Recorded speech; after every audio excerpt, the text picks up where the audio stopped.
Respecto a los traumatismos del tercio medio, traumatismos dentarios y del tercio inferior de la cara, vamos a hablar primero por los traumatismos del tercio medio, que estos va a comprender desde los arcos supraorbitarios hasta las caras oclusales de las piezas dentarias del maxilar. Primero tenemos fracturas nasales, que se pueden ver en radiografías y tomografías. En este caso vamos a estudiar las radiografías. En la primera imagen vamos a ver una radiografía lateral con una fractura marcada de los huesos propios nasales. En este caso, en el informe radiográfico podríamos decir que tenemos una línea vertical en los huesos propios de la nariz con un contenido radiolúcido que va a mostrar una separación de las estructuras que va a ser compatible con una fractura nasal. Y en la segunda imagen vamos a ver una fractura nasal con la proyección de Waters, muestra un tabique nasal que claramente está desviado y va a desplazar la cresta maxilar y una raíz nasal va a estar desviada más hacia la derecha. Luego tenemos las fracturas orbitarias que van a ser ocasionadas por traumatismos cuando son, por ejemplo, golpes o choques. Y en este caso tenemos una tomografía computarizada en el que se va a observar un defecto óseo en el piso de la órbita derecha que va a comprometer a la parte del techo del seno maxilar. En el seno se nos va a mostrar una zona que va a ser hipodensa con unos bordes irregulares y van a presentar la pérdida de la continuidad ósea y sin una cominución marcada. A los hallazgos que estamos aquí presentes son compatibles con una fractura del suelo orbitario. Luego tenemos las fracturas del complejo naso-órbito-etmoidal, que van a comprometer las fosas nasales, la órbita y el etmoides. Tenemos en este caso dos tomografías computarizadas. En la primera, en una vista sagital de la tomografía computarizada, va a haber una pérdida de la proyección del dorso nasal, como se puede ver, y en la vista axial de la tomografía computarizada se va a observar una cominución de la fractura naso-órbito-etmoidal. Al analizar todas las dos tomografías computarizadas, se va a observar una fractura de los huesos nasales y de la pared medial de la órbita, que va a confirmar una fractura de naso-órbito-etmoidal de tipo 3. A la fractura, luego tenemos la fractura del hueso cigomático, que va a ser también por traumatismos de golpes o choques. Tenemos una tomografía computarizada y una radiografía.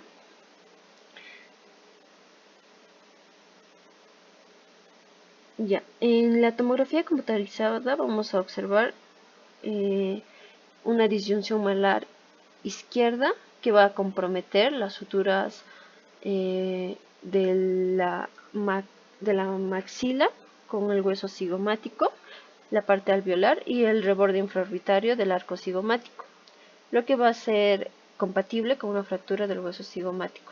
Ahora, en la radiografía panorámica vamos a observar claramente una línea radiolúcida localizada en el hueso cigomático del lado derecho, que no va a comprometer con ninguna pieza, pero va a causar una separación de las estructuras y va a ser compatible con una fractura ósea. Bueno, primero vamos a hablar sobre los traumatismos dentales. ¿Qué son aquellos? Los traumatismos dentales son lesiones en los dientes, encías, mandíbula o tejidos blandos de la boca, causadas por golpes o caídas.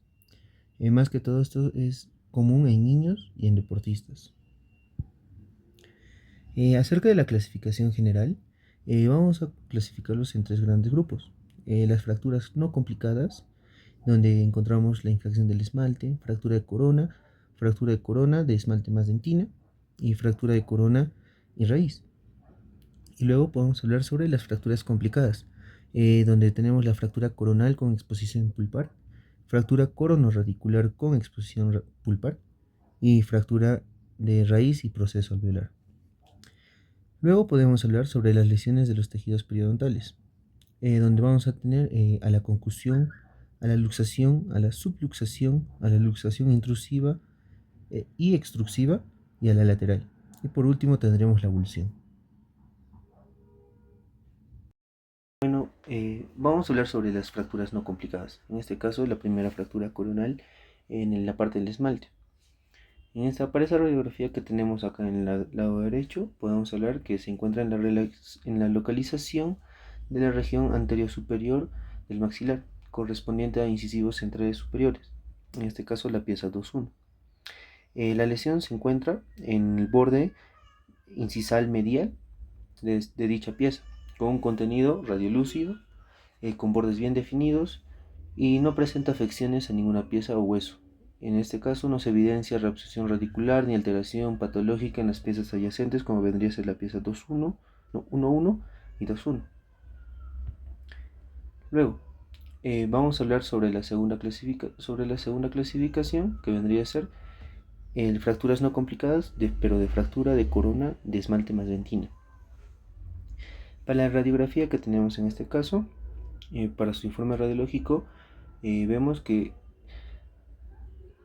se encuentra la pieza localizada en la región anterior del maxilar superior, en la zona de los incisivos centrales, pieza 1.1. Su contenido con estructuras dentarias con pulpas dentales visibles y conductos radiculares centrados. El borde de la lesión que vemos, se ve una línea radiolúcida. Esta no tiene afección a ninguna pieza dentaria ni tampoco a la estructura ósea y es compatible con la fractura de corona de esmalte más dentina. Luego, vamos a hablar sobre la fractura corona raíz sin afección pulpar. Para esta radiografía que tenemos acá, vamos a hablar sobre la localización. La localización se encuentra de una pieza 2.1 en la región anterosuperior incisivo lateral, central superior, con un contenido radiopaco. Bueno, la línea que vemos ahí de la lesión es una línea radiolúcida. Los bordes son definidos y no tiene afección con ninguna pieza adyacente o con el hueso, y es compatible con fractura de corona y raíz. Luego vamos a hablar sobre la fractura coronal con exposición pulpar. Esta ya es una fractura complicada. La localización para esta radiografía se da en la región anterior del maxilar, un incisivo central superior, con un contenido radiolúcido, transversal y recto en el tercio cervical de la corona, compatible con fractura coronaria. Los bordes son definidos y lineales, como vemos en la imagen, y no presenta ninguna afección a ninguna pieza adyacente o al hueso, y es compatible con la fractura coronal con exposición pulpar. Luego vamos a hablar sobre la fractura coronorradicular con exposición pulpar. La localización se da en la región apical de un incisivo superior. En esta parte sería el incisivo lateral con un contenido de una línea radiolúcida con pérdida de la lámina dura.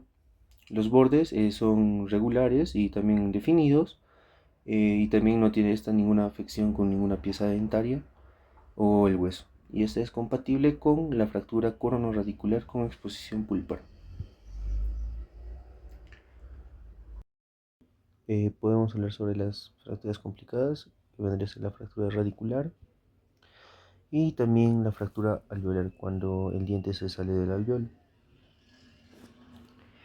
Vamos a tener también en tercer punto, o como tercera clasificación, las lesiones de los tejidos periodontales, que vendrían a ser la concusión dental y subluxación.